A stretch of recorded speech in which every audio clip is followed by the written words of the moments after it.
Well, welcome to Ask a Responsive Fundraiser, where we take your questions to a fundraising expert so that you can grow generosity. Today, we're taking your questions to Christine Robertson. Christine is a consulting manager at NPact with over 2 decades of experience helping nonprofits worldwide improve their donor CRM systems. She's also a frequent speaker on data management and monthly giving. Christine, thanks so much for taking some time to answer questions today. Thank you so much for having me. All right, jumping in, here's the first question. We're constantly cleaning our data reactively, but it still feels like we're always one step behind. So, what systems or habits can we put in place to make data quality a proactive part of how we operate every day?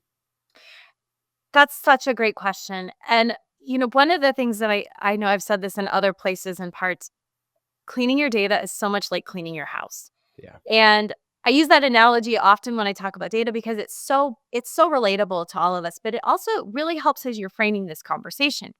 Because when you clean your house, you can't do everything all at once. You may start with the floors or start with the kitchen, the dishes that are never ending, or folding the laundry, whatever the case may be. But you yeah, have to do the next thing and you have to be strategic about it.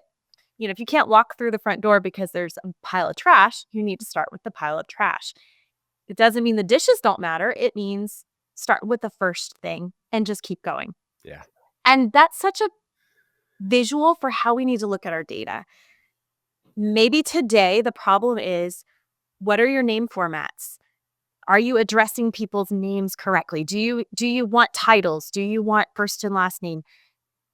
Fix that today. And maybe tomorrow it's, all right, we got to make sure all of our board members are coded exactly the same way. Get the board members coded, get the volunteer, and just keep taking it chunk at a time and keep looking to see what is the next task that needs to be done. Because if you try to do them all at once, you're setting yourself up for failure. yeah. That's really helpful and also an encouragement for people in how to maybe take those first steps in a way that it's going to be helpful in the long term. Absolutely. And it is a process, but you can do it. Yes. All right, question number 2. Our database team sees themselves as behind the scenes, but we know their work is central to fundraising success. So, how do you help data teams shift their mindset to see themselves as strategic partners in donor engagement? You can never shift someone else's mind for them.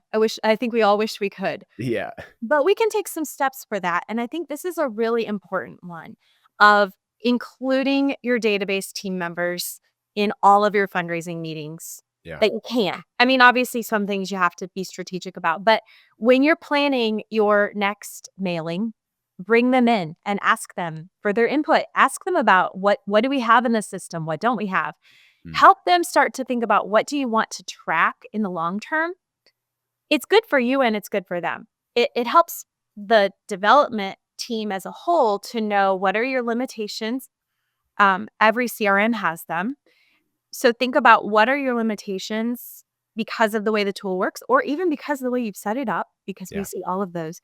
But also helping them to see, what is this thought process? What are we trying to do?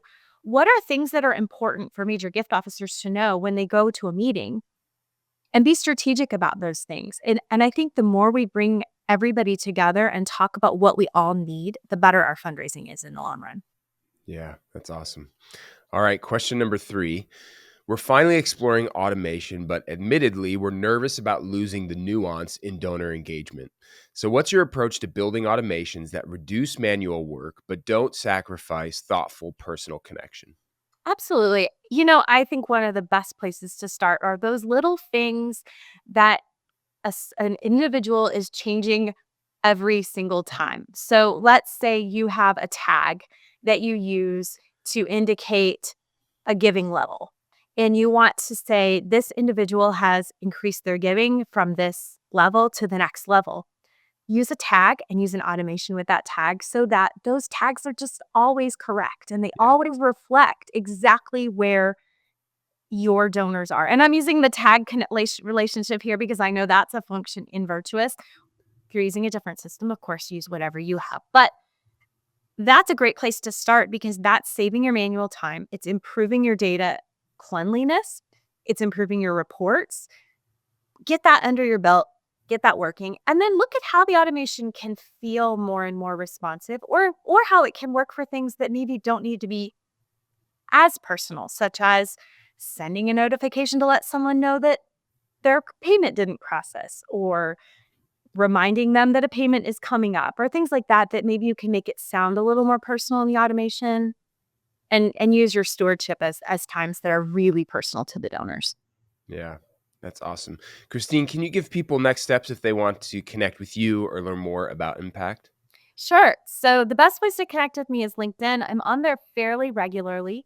Um, NPact, we do a website, npact.com, and that's NPACT. Love to talk to you and see if we can help with your data needs. That's great. Christine, thanks for taking some time to share your expertise and answer some questions today. We appreciate it. Thanks so much for having me.